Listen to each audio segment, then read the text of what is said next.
Good morning, everyone. And welcome to the 58th Annual Conference of County Bar Leaders. We're going to get things kicking and moving this morning. As the president of the executive committee for the Conference of County Bar Leaders, I am really excited to welcome you all here at the 58th Annual Conference of County Bar Leaders. We have a lot of action-packed and very informative and hopefully fun and entertaining presentations for you today to hopefully encourage and inspire you to take a lot of these ideas back to your home communities. I'm just going to start this morning with some brief administrative announcements just to make sure that everyone is aware of a few things. First and foremost, what I like to do is give a plug for the program. So hopefully, if you haven't picked one up, please do. They're still at the front desk, at the registration desk for you to pick up, because there's a great amount of information in here. Not only does it have the basics in terms of where you need to be for the sessions, the times, locations, the rooms, and things like that. It also has a couple QR codes that are important to note. Earlier, you should have received an email with a link to all the CLE materials. If you didn't receive that, there is a QR code in here right before the listing of the sessions to let you access the CLE materials. And there's a lot of great information in those materials, which I'll talk about a little bit later. And there's another QR code I would like to point you to towards the end of the sessions and the descriptions, and that's for our evaluation form. As a member of the CCBL committee over the past 7 years, we want to create this conference for you, and engage in leaders from across the state to be able to connect and give you programming that you find valuable, that you can take home back to your home community. So those evaluations are really important. We take a lot of them into consideration and review them. We take them very seriously, so please use that QR code to complete the evaluation form. You're probably going to hear that from me a couple times today. Also that's in here, from those evaluation forms, we hear pretty consistently that one of the big benefits of CCBL is the ability for leaders from across the state to network, engage, introduce yourselves, and learn about what's going on in the community. So there's a couple things in here that's built in to make that easier for you. If you haven't noticed, towards the back of the program, there's a photo directory of different presidents and executive directors from across the state. I'd encourage you to look up one of those photographs. You might not have met any one of those individuals before. Go up to that individual, introduce yourself, strike up a conversation. So that information is in there as well. And on top of that, the county recognition awards, there's descriptions from the counties that are getting their awards today. That is very valuable for a couple reasons. One, we want to highlight what the awesome stuff you are doing from across the state. Really great programming that's happening. To acknowledge that and recognize that, really amazing things. But on top of that, if you are reading through those and you see something that you might think could work in your home community, and I didn't think about that. For instance, last year at CCBL, I did a presentation, kind of a fast one after another, what's going on in different bar associations from across the state. That's built into your program here, and so read through that. If you find something that's interesting, go to that president in the community or the executive director from that county to find out more information. I'm sure they're going to be more than happy to talk with you about how to implement that. Another creative thing, credit to Susan on this one for thinking about this idea, but on the back of the program, there's some prompting questions. So while you're here at CCBL during these sessions and you're learning new information and you're listening to the speakers, there's some prompting questions that you can make you think, and if you hear something, you can write it down, and if you hear something that you just want to write down freehand, there's also a note section, so you can write down some different topics or ideas, connections that you've made in here as well. So use this program to your benefit, and we hope you find value from those specific things. The exhibitors and sponsors, it is absolutely vital to have the exhibitors and sponsors at a conference like this to make it run as smoothly as it is. So I would really encourage you to take time to go out there to see what value that they can provide to your association to bring back to your home associations. Or you could take a conference or something like that you have back to one of the resorts or things like that. So please, I encourage you to go talk with them, mingle, learn what they can potentially offer for your association, because the exhibitors and sponsors are very important to our conference. Another administrative topic is the giveaways and drawings. If you haven't noticed when you first walked in around the registration table, there's a desk where you can fill out to enter a couple drawings and raffles.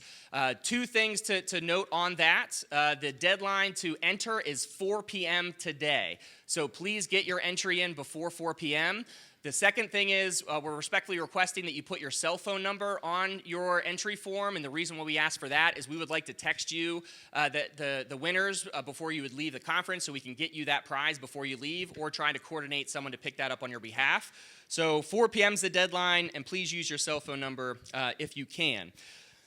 I mentioned the eval form already, but again, I want to plug that as well. We cannot emphasize the importance of that evaluation form. I really encourage you to go to that QR code to submit your evaluations after the program is over. And then also another administrative announcement that hopefully you heard when you registered, but CLE forms. You only need one CLE form for this entire event. You don't need to turn in multiple CLE forms, so all you need to do is list your sessions on here, hang on to it till the very end, and we can take those from you on Saturday or when you would need to leave the conference. With those administrative announcements, just want to now segue into our morning speaker, Joe Cursello. The conference theme for this event this year is learning from the past to create a better future. And so we thought about how we can do this because we're in historic Gettysburg, where our very important historic things have happened. We have some sessions on that later today as well. But we looked back to our past president, Joe Cursello, from 2016, CCBL past president, to learn from his wisdom and guidance about cross-disciplinary thinking and how we can be better leaders in implementing some of these principles. And speaking about the CLE materials that we have in here, there's tons of value in here, and Joe graciously allowed us to put in several of his chapters from his new book that he's releasing in here for you to read and take advantage of as well. So a really great benefit for you as well for attending the conference. So I just want to invite you to enjoy yourself throughout these next few sessions throughout the day and tomorrow. I hope you find that everything is very valuable for you, and it's a great experience. You meet connections. And without further ado, I just want to pass the mic to Joe Cursello. Thank you, Dan.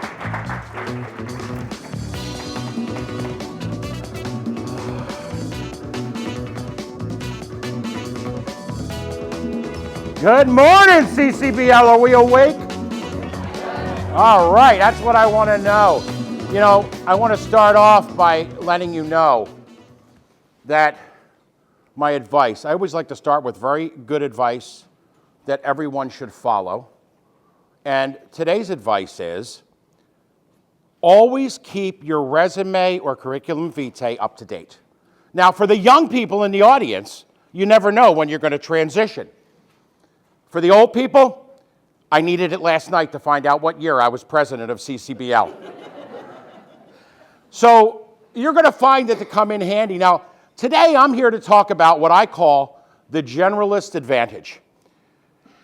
Let me share something with you because I want to start by telling you I met with my friend who is one of my best advisors probably about a year and a half ago. And he said to me, Joe, what do you know about Walt Whitman? And I said, it's the name of a bridge in Philadelphia. He said, have you ever read anything written by Walt Whitman? No. He said, Captain, my captain. I said, yeah, that was a Robin Williams movie. Well, I went on a binge and studied Walt Whitman. And one of my favorite quotes came from Whitman, which is, do I contradict myself? Very well then. I contradict myself. I am large. I contain multitudes. The I am large part stuck out for me especially. But I contain multitudes. I think we all do. And I went on a 1.5-year quest to explore the multitudes that we all are, to find out what it is that we have done in our lives that makes us who we are today. Now, in doing that, I will tell you, as he said, I'm releasing a book today. Let me share with you right now My book, The Generalist Advantage, How to Harness the Raw Power of Cross-Disciplinary Thinking, was released this morning. Yep. Thank you. I made, last summer when Susan first asked me to do this and Dan and I first spoke, I made a commitment that I was going to have the book done and ready for release by today. My team told me I was nuts. My team has overworked doing the editing and all of the marketing. And I have to tell you, I'm standing up here as one of the happiest people on earth. It has been on pre-release in Kindle for the last 2 weeks. And as of waking up this morning, I have bestseller status. It is, in fact, number 3 in organizational change. It is 4 in entrepreneurial management, and it is number 5 in the category of consulting. So I am really happy, and I want to thank Dan and Susan for making me get this done on time. Thank you. I want to take you on a little bit of a journey with me as to where and how my journey got me to where I am today. And by the way, it all starts when I was a child. Many of you, how many people in this room know me? Okay, how many have actually seen me speak before? Okay, so that's a good number. Those of you that haven't, I have a odd obsession that has trailed me my entire life, and that is I am a professional magician and entertainer. And it is what I did, so like, for instance, represent a pedophile today, do a kid's show Saturday. That was my life for many years, okay? It all started when I was 8 years old and I went to the library and took out a book called The Odds Against Me by John Scarney. John Scarney was one of the world's foremost authorities on card magic, gambling, carnivals, and crazy, freaky stuff. It made me interested. So those of you looking at me going, well, what does he mean? He's an entertainer and magician. Well, let me do something for a moment.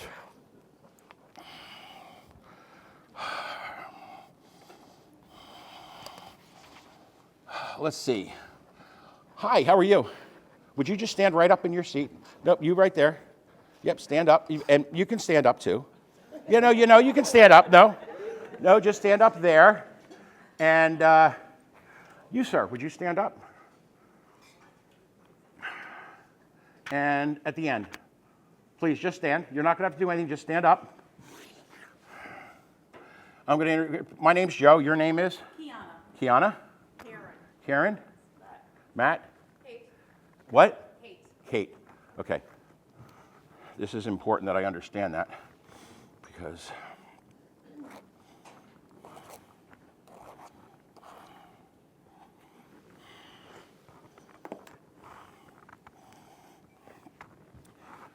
any single digit number between 1 and 9. 6. Okay. 4. You may sit down.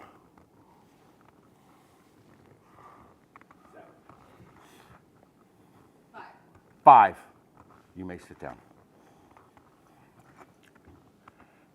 Okay. Does anybody remember those numbers? 6, 4, 7. Everybody, all at once. What's the numbers?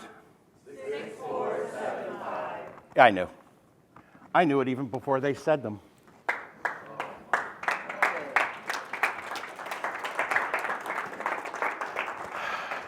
I love what I do. But when I took this book out of the library, there's a brief story behind it, which is my mother took me to the library and she knew that I was obsessed with magic. And by the way, a shout out to my mom. My mom every day as I was growing up was the most supportive mother. Told me every day I was smart, I was intelligent, I was good looking, and I could be anything in the world I wanted as long as it was a lawyer. She hated the fact that I wanted magic trick books. So she said to me, take out a book that doesn't have magic tricks. I got this book out, 600 pages, autobiography. I finished reading it and my mother said to me, what did you learn? And I looked at her and I said, fire eating and sword swallowing are real. People really do. They got a straight esophagus. They put a sword down it. That's how they swallow swords. Yeah, my esophagus was never straight. So, yep, couldn't do sword swallowing. But yes, I did eat fire for many years. But, and by the way, what you don't see in the picture is my dear wife, the judge, holding the lighter to the side of me. Well, yeah, my parole agent doesn't like me having fire. But yeah, that's in the old days when the fire marshals didn't throw me out of hotels for eating fire. So yeah, none of that today. I want to say this, that's what started me, but the question is, how do we approach the world? How do we begin the journey of who we are and what we do? For many of us, especially in this room, we chose to follow the path of a specialist. We became a lawyer. The goal was to be the best lawyer that we could be. We got in our lane and we moved forward. I'm here today to tell you that some of you may have figured out that there's so many other lanes of travel that we could be in. There's so many other things we can do in our lives to do more. I've had people for years make comments to me about the fact that I closed down my law firm and became a professional speaker and entertainer.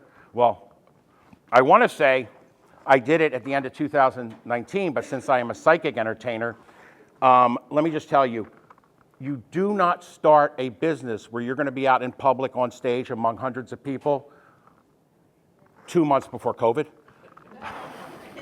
Yes. So no, I spoke in my basement on video and remotely for about 5 months.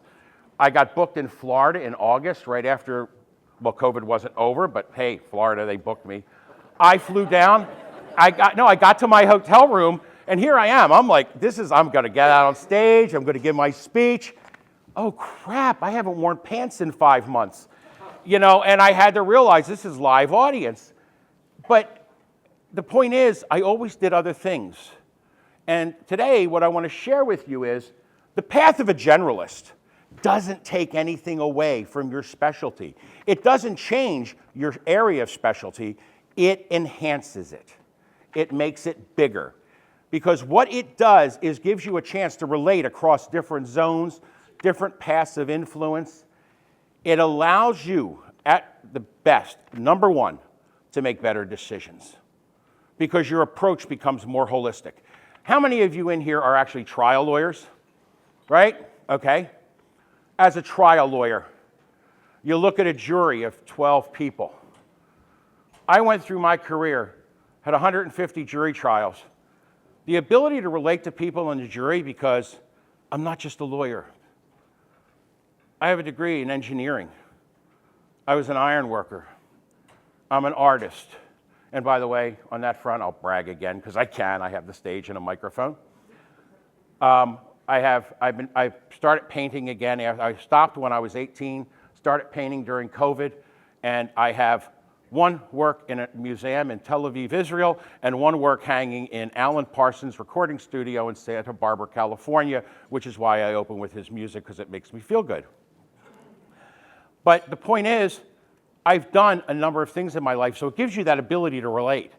And for some of you, if you remember who you are and how you got where you are, and bring that into your everyday life, you are going to make better decisions, have better relatability to people, and you're going to feel better about yourself. So to talk about that for a moment, let's talk about how we actually make decisions.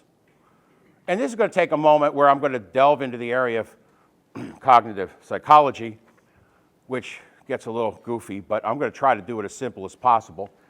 We deal with two things, intuition and logic. Now, to make it clear, for you men in the audience, intuition's instinct, because men just hate the word intuition. So I call it instinct for them.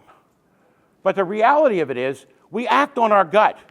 We act on what we think we know, and we just have this feeling that this is right or wrong. And here's what happens. sometimes that takes over. Why? Because it's easy. We don't ever want to go to logic because that makes us work. That makes us think. Those two systems of thinking are called System 1 and System 2 thinking in a study by Stanovich and Daniel Kahneman and all these people that do this magical, weird stuff. They call it System 1 and System 2. System 1 is your fast, intuitive, your emotional decision. System 1 is. Your System 2 is slow, conscious, effortful. So we don't want to do that. So to better describe how that works, let me tell you, I bought a Jeep Wrangler. I am an avid Ernest Hemingway fan, so my black Jeep Wrangler is named Pilar. And Pilar loves me. I love Pilar. But when I got into Pilar at the dealership, it was drizzling. And I went to pull out of the dealer's lot. And I got behind the wheel of the car. I went to go start it. I missed the ignition button. Oh, not in the same place as my Avalon. Where is it? Oh, there it is. Then I went to put up the window. There's no remote, there's no controls. Oh wait, they're in the middle, not like my Avalon. Then I went to turn on the windshield wipers, and I turned on the back windshield wiper. Why? Because my System 1 knew how to get in my car, start it, roll up the window, and turn on the windshield wipers. My System 2 didn't kick in until System 1 failed. And I had to go through that extra work to find the buttons. I had to go through the extra work to figure out how to make this car operate. And I will tell you, I'm now here 13 months later, 14 months later. I don't think I could drive my Avalon ever again because System 1 runs my Jeep. But I had to go through the process of learning, the process of doing more.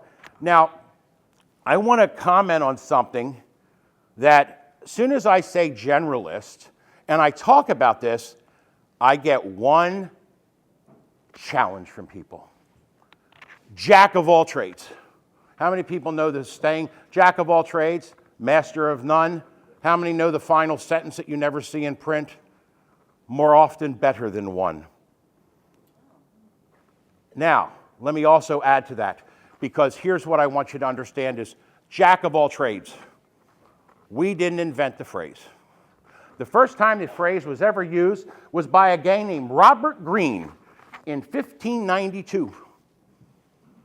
He went to the theater. He saw a play written by an amateur playwright. An amateur playwright who was an actor, a thespian, a comedian. And he said, he is an absolute Johannes factotum. Johannes factotum is a Johnny Do-All, a jack of all trades. Now, Robert Greene, how many people have heard of Robert Greene? Yeah, nobody. How many have heard about the person he was speaking of? William Shakespeare. That is the first jack of all trades. And then you all know the next one is, a big one we all know, Leonardo da Vinci. Leonardo da Vinci worked in various fields, doing various things. He never, ever stayed in a single lane. And I encourage you not to get stuck in a single lane. Because here's the thing, your specialty is always going to be that. And I always tell people, you know, when my oldest daughter was born, my son-in-law is sitting in the front row, so I'm looking at him. His wife, when she was born, had the umbilical cord around her neck. They had to deliver her, and in came the doctor. I call him Dr. Frankenstein. Came in, looked at Debbie, and proceeded to tell Debbie that pretty much we don't know if she's going to live, and then walked out of the room. And now let me just say, I'm going to clean this up because I am a Philly kid. I looked at the nurse and I said, who was that fine gentleman?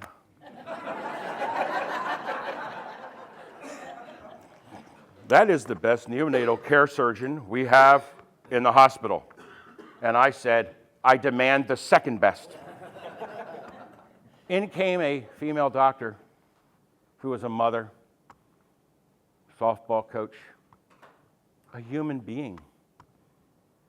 Within seconds, we felt hope. We felt good. Why was she the second best? Well, I have a theory because she was a woman. They didn't want to make her number one because that was creepy back in those days, and they were chauvinistic, whatever. But the reality of it is, because she did so many things, she wasn't seen as a narrow-focused specialist. So they stripped her of that ability, and she saved our daughter's life.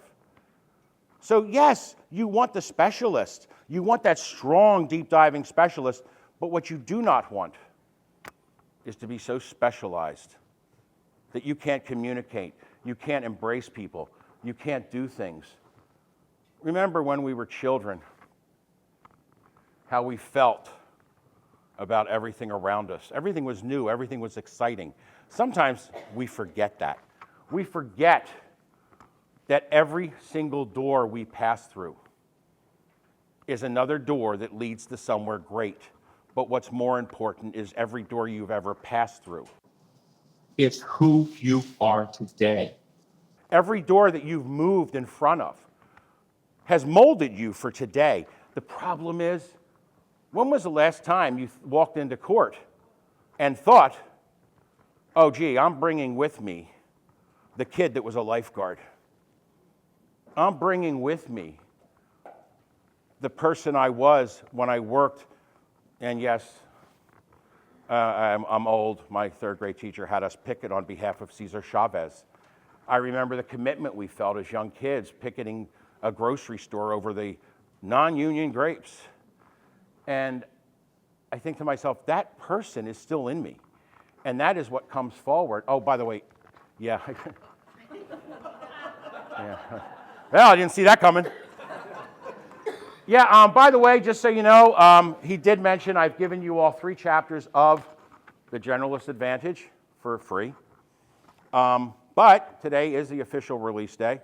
And what we're doing is, because of this event, we're keeping it on Kindle at 99 cents for anybody that wants it. I'm going to keep it on 99 cents pretty much through the weekend. The paperback version is, what did it come out to? I don't even remember. 323 pages. Yeah, actually, it's, I sent my editor 80,000 words and said, these are in no particular order. Yeah, for anyone that's ever written a book, this was a bear. I absolutely am proud of this one because I've written other books in the past. And I'm also going to share with you that at the end of this session, for anyone that cares, I wrote a book 5 years ago called Getting to Us. Discover the ability to lead your team to any result you desire. That book was written 5 years ago. They have boxes, so please check by the desk. I have brought a copy of that book for every person in the room. So you'll all have that book for free. And I beg you, help me get number 1 status today. Sales pitch complete. Now, let's see. I want to try something else here. And how you doing? You, yeah. Oh, he looks down like if I look away, he can't see me. Yes, you. Come here, come here. You can stand right over here. Yeah, yeah. Stand right there. Yeah, come here. And you are? Joe. Oh, Joe, I'll remember that. And Melinda, stand right over here. Joe, 300 pounds. I'm not bending over. That's not happening. All right. Joe, I want you to do me a favor and think of any single-digit number between 1 and 9. Don't think of 0. That would really be annoying. Just write it down on that and fold that card back up. I want you to think of any letter of the alphabet. Okay? Lock into that letter. Keep it in your mind. And I'm going to ask you Did you fold the card up, Joe? Can I look back in that direction? Okay, let me have the marker. Oh, okay, hold that. And would you write the letter of the alphabet right where your thumb is? That'd be great. And do you remember the number that you thought of? Yes. You're not going to need this anymore? No. Do you want to show it to somebody and check? Good. And does this letter of the alphabet mean anything to you? Is it the beginning of someone's name in your family or something? Yes. Yes, okay, so hold on to that thought. You don't need this then, right? Okay. Look right here. No, this is the coolest thing. A guy from Philly with 2 eyebrows. Take advantage of the fact that there's a space between them. Stay right there. Ready? 1, 2, 3, 4, 5, 6, 7, 8, 9. Ooh, tough. 9, 8, 7, 6, 5, 4, 3, 2, 1. 3. Thank you. Go have a seat. Thank you, Joe. Stay right here. You ready? A, B, C, D, E, F, G, H, I, J, K, L, M, N, O, P, Q, R, S, T, U, V, W, X, Y, and Z. She's going to make me do it. That's right, I am. Z, Y, X, V, U, T, S, R, Q, P, O, N, M, L, K, J, I, H, D, F, E, D, C, B, A. That usually gets an applause.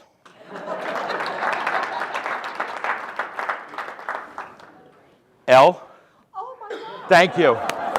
Thank you, Melinda. Thank you. Oh my. Wow, you people are fun. Yeah, and by the way, this is the my book that's the gift of CCBL. Yes, I am a professional. The slides are out of order. Because, well, this is a new one. I had to throw it in just for you guys. It wasn't in, by the way, it was not in my presentation last week. And I have to tell you, it's part of what makes me feel good standing here right now in Gettysburg, is last week I was performing aboard the Princess Discovery, and I thought I was drunk at sea off the coast of Los Angeles. We were just rocking back and forth, and then, by the way, in the middle of my presentation, the captain decided to get on and welcome everybody and talk to them. It was the freakiest experience in the world. But let's talk for a minute about the idea of multidisciplinarity and being who we are and following all of our lanes. Being multidisciplinary, it allows you to see problems from different angles, because the lawyer in you approaches problems differently than the mother in you. The mother in you approaches problems differently than the basketball coach in you. The artist in you approaches problems different than the carpenter in you. Everything you do allows you to see a problem from a different angle and speak about it. It also makes us more adaptable. It makes it so that we can adapt to change, we can adapt to situations, we adapt to circumstances, and frankly, it's essential for innovation and forethought. You can't see the future without looking at the entire world in its entirety and seeing everything that is there. So multidisciplinary will give you an approach and an ability to see things that you're not thinking of. And by the way, if I stand here and ask you, and I'm not going to ask you to raise your hands, but deep down inside, many of you are sitting here looking at me going, yeah, I guess I am multidisciplinary. And then some of you are saying, well, I guess I am, but I wasn't allowed to admit to it. I did this presentation about 8 months ago, a year ago. It was a brand new version of it, not this one. I hadn't written the book yet.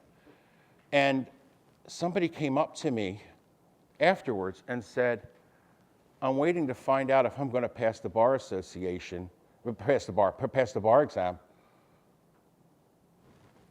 Maybe there's hope for me if I don't. And I said, there is. There absolutely is. But I also knew that her mother would disown her. I know how that works. So you see that. Where do we see it in action? You see examples of it through Google, Amazon. You see the commercials every day where they're training their employees in other things other than what they do every day. Because what it does is, from a business perspective, I deal with companies and CEOs every day. I don't practice law anymore. In fact, one of my clients asked me if I could look at their bylaws, and I hung up on the phone and texted her, "I'm still twitching, I'll call you back when it's over." But I work with them because what I do is I help people communicate between the silos of a business. And everyone in different tech, sales, marketing, everybody thinks differently and they communicate on a different level. Well, it's funny, but for each and every one of us, deep inside of our heads, we have silos, but we've never practiced communicating between them. Now, let me just say, I communicate between them all the time, which is why my wife always says, "Joe's a freight train. You're either on it or under it," because I never stop and I constantly move. And in fact, the truest words on the back of my book, my editor put, and I left there, was the phrase, "Joe lives in Hershey, Pennsylvania with his wife and an endless supply of caffeine," because that is how I live. But it's what makes me happy. It makes me do things. Now, here's what I want to do today. I want to share with you definitions, because what I have found is people confuse words. Why? Because they're words you don't use every day. And I want to talk to you today about multidisciplinary. What does that mean?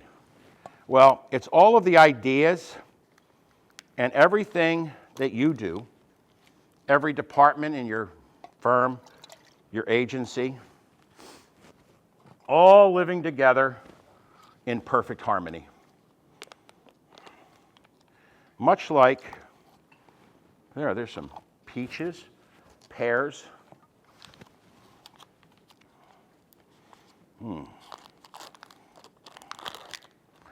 Yep. Let's throw in a couple apple slices. Now, what I am holding in my hand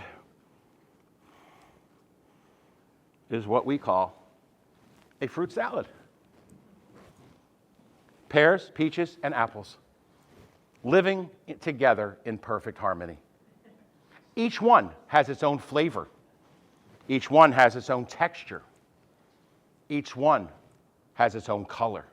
It's distinct. That is a multidisciplinary. Now, that changes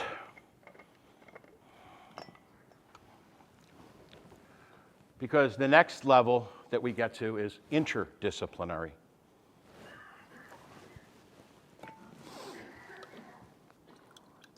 See, the fruit salad, somebody's cleaning that up later. Dan, I didn't promise I wouldn't make a mess. Oh, you know what?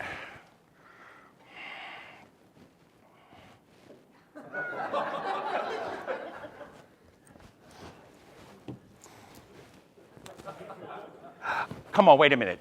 We're in the Wyndham Gettysburg. Okay, now think about this. All those vendors you have, the Wyndham Gettysburg gave away popcorn in their own facility. There was popcorn all over the floor last night because you can't eat it without dropping it. You think they would have given you something neater, but no, they didn't. So, hello, fruit salad. Oh my God. Yeah, so this is still a fruit salad. Even the banana has its own texture, its own happiness, and its own harmony.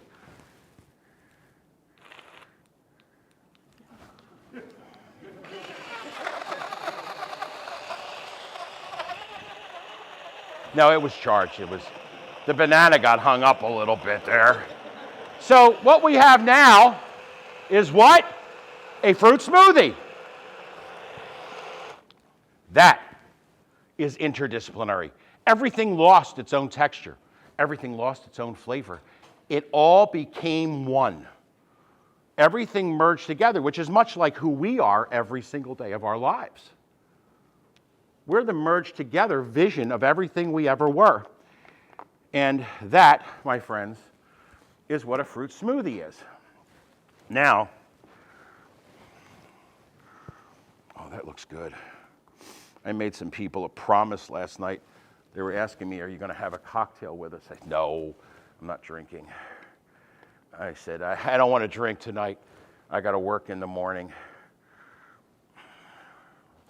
Put the lid on so I don't mess up my stuff. So the next thing you have is what's called cross-disciplinary, okay? No matter how you slice it, this is a glass of mashed fruit. Mashed fruit. A smoothie. Cross-disciplinary is when you take something that doesn't belong and you throw it into the mix. For instance, Frank Lloyd Wright's Falling Water. How many people have seen that in their lifetime, right? Yes, great example. He used all the engineering and all the architecture and all the teams worked together to create a multidisciplinary effort. He then merged it all together in that beautiful building called Falling Water. But as cross-disciplinary, he reached into a separate lane, took something that totally didn't belong and threw it into Falling Water, and that was Japanese architecture. And there it nestled in the woods of Pennsylvania. Looks phenomenal. Well, today, that is interdisciplinary. A little bottle of Jim Beam. That doesn't belong, does it? No, not that I'm aware of. That is a beautiful thing because now what you have is what is called interdisciplinary. And I like to make sure that when I work with people, oh man, I'm spilling it. Oh, that is good. That's marvelous. Oh my God, you'll see the stupidity of my drinking right now before I leave the stage later. Yeah, I shouldn't be drinking at this moment. But my friends, that is what is called interdisciplinary, cross-disciplinary, because it's something that didn't belong. So ask yourself next time you're making a decision, what can you bring from a different lane in your life and introduce it? For instance, simple thing, you're stressed out, right? Take a moment, meditate. You're stressed out, go paint. Introduce something into your life to change it, because your life is yours. And your clients and everybody you work with will benefit from that. And let's talk now about some, shall we call it evidence, to support everything I'm saying. The hedgehog and the fox. The hedgehog and the fox is an old parable. How many people are familiar with it? It is the hedgehog and the fox. They cross the river and they get to the other side, and the fox has fleas attached to him. And he starts to fight to pull the fleas off. And the hedgehog says to him, well, if you want to sit still, I'll eat them all. And the fox said, no, let them stay. When they have their fill, they will stop. If you eat them, new ones will come back. The hedgehog knew only one thing. The fox was able to think around the problem differently. It later became the title of a book by a guy named Isaiah Berlin, who did a great analysis of political figures through War and Peace. And then Philip Tetlock, he's now with the University of Pennsylvania. Philip Tetlock wrote a book called Expert Political Judgment, and he spent the last 40 plus years of his life conducting a study. The study that he conducted was he had people make predictions about future events in the world. He had them write, he had them write things down that they thought were going to happen in third world countries with leaders, with finances, with economy, with business. And the foxes did better than the hedgehogs. The hedgehogs who knew just one thing. The straight ahead Republican advisor, the straight ahead Democratic advisor, the straight ahead conservative economist. They did worse than the people that had no fixed lane. The people who were wider thinking did better overall. out of 284 political experts to predict the future in 100 different situations. And the generalists did better in every one. So the question becomes, what is possible? And what do we know that we can do? Now,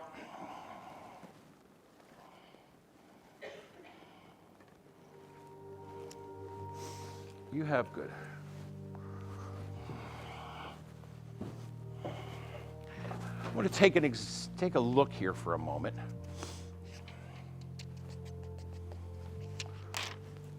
Hi. Have that piece of paper. Mike, you have that one. Have that one. And tell you what, pass that right next to you, right there. There you go. And if you all have the same pens that they put on your table, because I don't want any identifying marks, pick up those pens, and if you would, write on the paper a job that you had when you were a child. The first job you ever had as a teenager. It might have been when you were 8 or 9. It might have been when you were 18. The first job you ever had. Mine was vacuuming hallways in an apartment complex with a building superintendent that thought that everyone in the building wanted to have sex with him. No, he was like a sitcom. I mean, I still to this day remember him walking around the apartment complex, chain smoking Lucky Strikes, telling me he has to fix the dishwasher in Miss Rosenthal's apartment, and she loves him. That was my awakening to the world of work. Now, when you're all done, if you're all done, just raise your hand so I know you're finished. Great. And sir, he's still working? You're good? Okay. Now, take your card. And if you would, I want you to fold it in half this way. And I want you to fold it down. That way, they all look the same. That's important. You got it? Now, once you have folded them,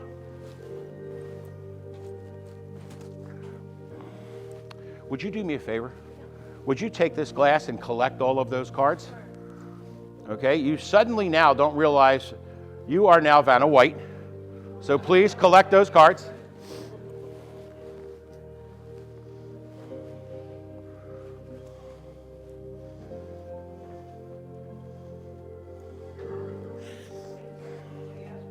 You got all 4? All right. You need to stand right there, and you can use this chair for a moment. Put the glass on the chair. I want you to randomly pick out one of the 4. Now, those of you that wrote on these, I encourage you at this moment. I encourage you. Don't make eye contact with me. It's a lot safer that way. But everybody else can pay attention. Would you read the first one to me?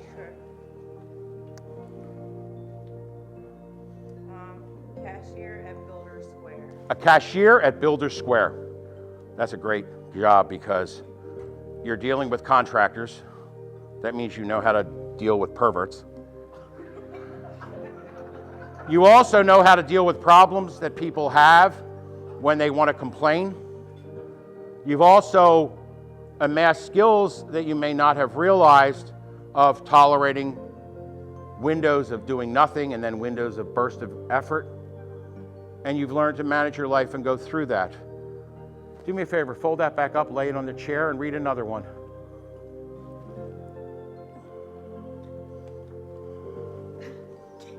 Cashier.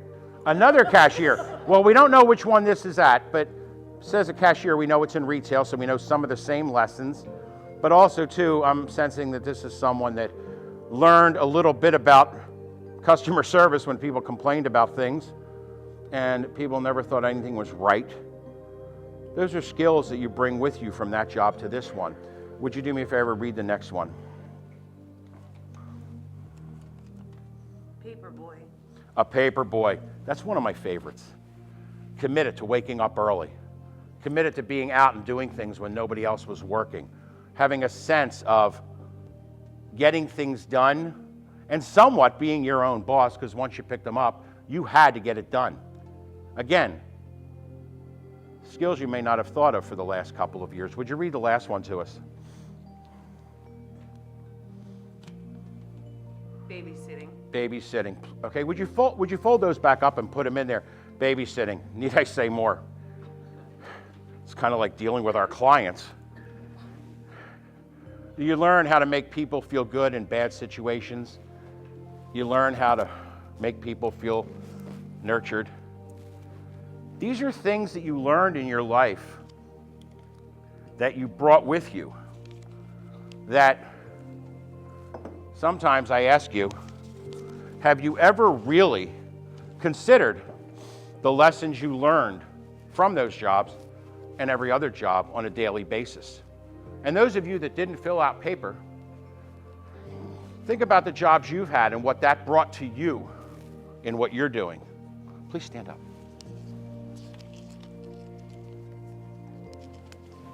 Hold that one.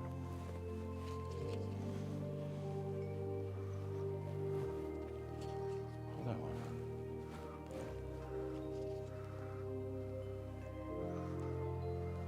Pass this one over and stand up. Stand up, please. Take this one. The four of you are now standing. I want you to open the paper and take a look at what's inside the paper I gave you back. If I gave you your job, please sit down. Yes. Thank you. But ask yourself, what have you learned from your careers? What have you learned from the stuff you've done? Because one of my favorite quotes is the Rumsfeld, there are known knowns, there are things we know, there are known unknowns. That is to say, there are things that we know we don't know, but there's also unknown unknowns, and they are the things we don't know we don't know. That's our lives. The ability to bring everything you've ever done into focus will allow you to address the future and deal with what's called radical uncertainty, because that's the life that lies ahead of us. How many of you walked into a courtroom knowing exactly what was going to happen? I mean, I jokingly tell people I once lost a guilty plea. I did. No, I'm sitting here, hey, the guy's pleaded guilty. It's a no-brainer. The judge looks at him and says, they told you not to wear a hat in the American Legion? And the guy said, yes. And you threw a temper tantrum and fought back? Yes. Is it the hat you're holding in your hand? Yes. That's an American flag. He's allowed to wear that in the Legion. I find him not guilty. I mean, you want to talk about radical uncertainty? Excuse me, and my wife's a judge. Any judges in the room? You're the birth of radical uncertainty. But that's how that rolls, you know? And I want to talk to you about somebody who nobody knows in this room. Anybody know Otto Rohwedder? No, see, you don't. Otto Rohwedder is one of Joe's heroes. Otto Rohwedder was born in 1880. 1880. He was trained as an apprentice jeweler. Opened 3 jewelry stores in St. Louis, Missouri. And he got bored. And he went to optometry school. He graduated from the Optometry School of Chicago, and he got bored with that. And he went into the baking industry. I want to be a baker. And the baking industry said to him, look at the Bible, baby. Bread hasn't changed since the birth of Jesus and beyond. Look at the Old Testament. They made bread into Pentateuch. It hasn't changed. And Otto Rohwedder said, no, I'm changing the baking industry. And Otto Rohwedder invented the bread slicing machine, and everybody said, you're going to fail. And his factory burned down, and he said, no. And he created a new bread slicing machine. And then in 1926, they came out with the first home toaster. And all of a sudden, the world went, we need standardized slices of bread to put in that toaster. Otto Rohwedder, in 1928, started supplying bread slicing machines to the bread industry. a multidisciplinary background, entered a field he didn't belong in with an idea that nobody wanted. And how many people in this room in the last 2 or 3 days have touched a slice of white bread? Right? We see it all the time. And what did it do, though? More than just giving you slices of bread, it increased mass production because the machine bagged the bread, increased shelf life because it was sealed, convenience of popping slices into the toaster, and it standardized what a slice of bread should look like. And here we are, 100 years later, and our bread slices pretty much look the same. Even if you go to Panera, they put it in a bread slicing machine, and it's the same slices. A multidisciplinary mind changed the world because he brought something into an industry that didn't belong. What can you, from something you've done in your life or something you're now going to do, bring into your everyday life? I'm going to, let me see if, you know what, Dan, would you help me? I'm going to ask you to come up on stage. And pull those 3 magazines. Take a look at them. And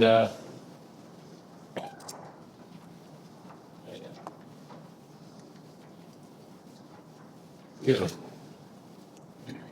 Now, I want you to pick one of the 3 and give me the other 2. Okay, so take that, put it in your pocket. Oh, sorry, I just need to make you bend over. Put that in your pocket.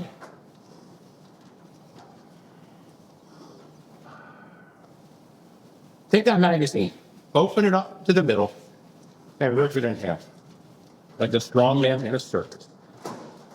You can actually hair. Yeah. The newspaper boy would have known that. Now, hold them up in the air. Drop one hand. There you go. Take the other one and rip that in half. Hold them up in the air. Drop either one. Beautiful. I never said I was going to be clean when I was done. Hold that up in the air, rip it again. Hold it up and drop one. Rip it again. Hold it up and drop one. Now, how many pieces do you have left in that hand? Good. Just randomly pick one, but one with words on it. Okay? Drop the rest. Good. Now step forward here.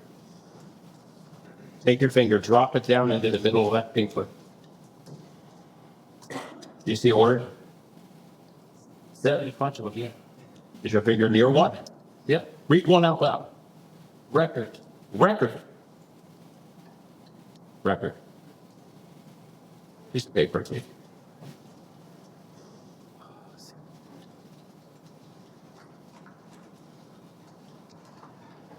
This is entitled Show's Prediction. A spectator will be instructed to select a tabloid magazine from a few options. The decision will be a free determination. I didn't force you which one to pick, right? You did not? Oh, good. A completely free choice. The spectator will then tear the magazine in 2. Then tear the remaining half in 2. Then again and again. And each time the spectator will drop part of the magazine to the floor. Every time it will be a free choice. These 3 choices will continue with each successive piece of the magazine being torn into 2 pieces. That's what happened, right? That's really it. The whole way through, we will make sure the choices are of your free will. We did do that. I didn't influence you in any way, right? The spectator will choose among them so that there are only 2 small pieces remain. The spectator will now hold 1 piece palm up in each hand. This final determination will be made by turning one hand over and allowing those pieces to flutter to the floor. And next will be the final decision. The spectator will point at the last piece of paper with a finger, and on the last piece of paper, the word record will be directly under the finger. That's what happened, isn't it? That's what happened. Yeah, if you did it once, and look what you see. That's God, yeah. You do something like that, people are like, what the fuck? I'm not going to applaud. I don't even know what just happened. That's all right. I'm used to that. That's my life. But yeah, let's sum up a few things because innovation is a major thing that we all look for every day in our lives. It's what we look for as we live. It's who we are. Vision. The ability to plan for the future, to see what's coming. The ability to know what's happening. That's what we need. Solutions. Being able to solve all problems. Being able to work through things to make them easier. Let's sum up, because I know lawyers, we like slides. So I do have a slide with a bunch of words on it. Cross-disciplinary thinking allows you to cross-pollinate ideas. Adaptability and flexibility, enhance problem-solving skills, improve collaboration and communication, and lifelong learning and curiosity. Lifelong learning and curiosity is something we all need to have inner peace. And it gives us a more holistic view of the world. It gives us an appreciation of others and their contributions. We respect empathy, understanding, and diversity because we have watched everybody from all walks of life. We have shared with them. We have worked with them. The more we do with people, the more we appreciate who they are. Minimal boredom is a big thing. Personal growth, happiness, and fulfillment. These are the things that we do. At the end of chapter 52 of Walt Whitman, he wrote, "The past and present wilt, I have filled them, I have emptied them." We have filled our past. We have moved on from it. We've grown, we've learned. I'm here today to encourage you to learn from your past. Recognize that it was filled. Recognize that you move on, but allow everything you did and learned to go with you. And for some of you, it's my hope that you'll leave here today and say, oh my God, I really wanted to do this. I can do this and be a lawyer at the same time.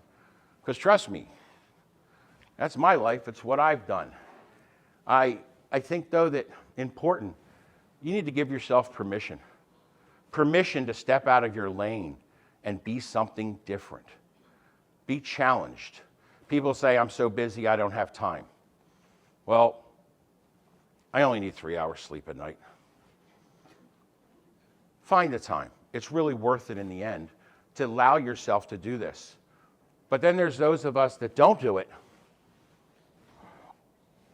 for one simple reason: fear. Fear of the unknown. Fear of challenging ourselves. Fear of spiders. My law partner, John, for 23 years, every time I heard him scream, I knew there was a spider in his office and I had to kill it. Deathly afraid of them. That's what happens. I was scared of heights once. That's me as a young stud 20-year-old. Working high rise, you can see Philadelphia City Hall in the background. That job came about because I was a soil inspector as an engineer. I called my boss and I said, hey, Don, I'm looking forward to working for you this summer. And he said, Joe, I don't have any work. I said, what do you mean? I didn't take a job as a law clerk somewhere because I was going to work for you. Joe, the only thing I have is high steel and you're scared to death of heights. And I, without even hesitating, said, Don, I'm more scared of poverty. So he gave me the job, and I wound up 44 stories above the city of Philadelphia, walking on 6-inch I-beams with a giant torque wrench in my hand, checking the bolts to make sure they were tight. Now let that sink in. I went on the beam before anybody knew the bolts were in right. Yeah, okay, I overcame fear, but I didn't say I was that smart, okay?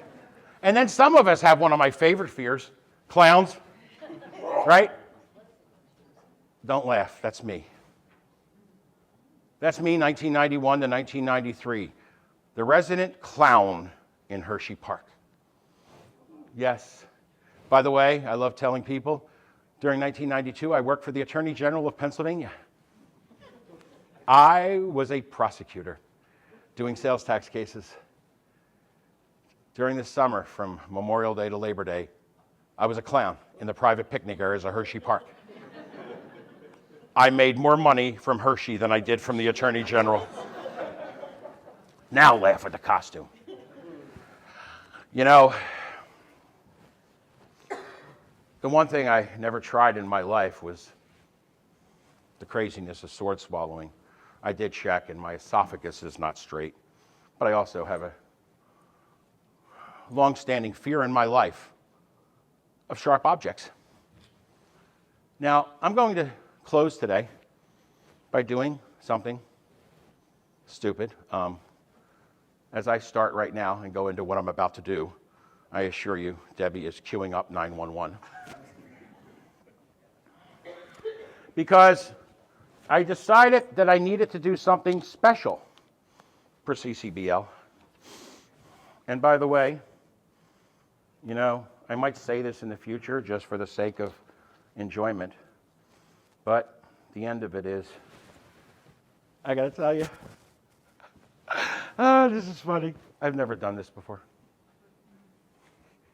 Yeah, I really haven't. I have here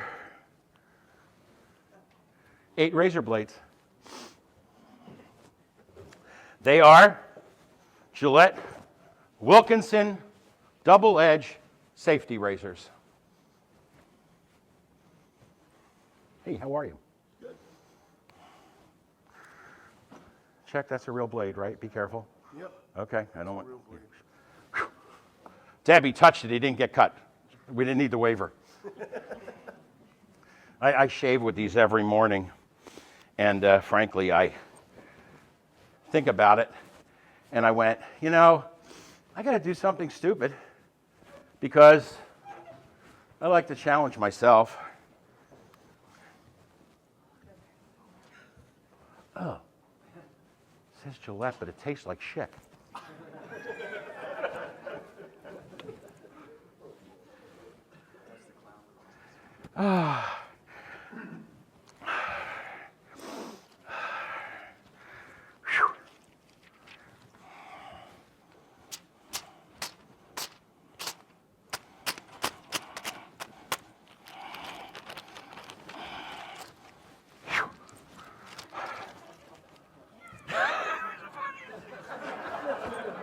Oh, God, I don't believe I just did that.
Well,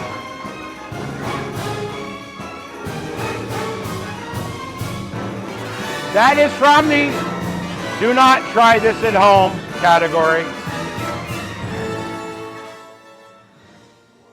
If you do, that would be dumb. Everybody, I want to thank you for your time today. I hope that you will all leave here and ask yourself, how can I? Sorry, checking for blood. The last one hurt. I want you to challenge yourself. Find something you would never have done, something you've always wanted to do, or something that you shouldn't do. Learn from it, grow, and find a different lane to run in, and then bring everything you learn in that lane back into your lane as a lawyer, and see how much you grow as a lawyer and how much you grow as a human. I thank you for your attention, and I thank you for being here today. That is my show. Thank you.